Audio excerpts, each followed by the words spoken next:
Dalam pidato Kongres Amerika Serikat, Perdana Menteri Israel Benjamin Netanyahu menyebut Iran di tengah konflik Timur Tengah.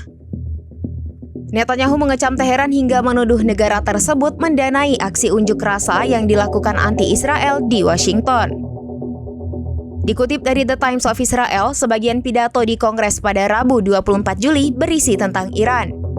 Netanyahu menyebut Teheran sebagai kekuatan pendorong di balik kekerasan Timur Tengah. Perdana Menteri Israel itu menuduh Iran di balik semua serangan militan Palestina.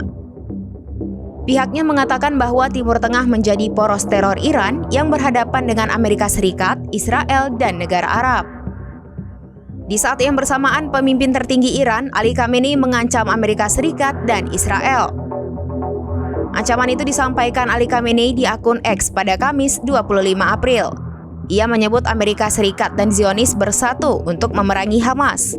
Namun kekuatan kedua negara tersebut tidak akan membuat Iran maupun militan Palestina bertekuk lutut. Sebaliknya, Iran dan perlawanan Palestina akan bersatu hingga semakin kuat setiap harinya.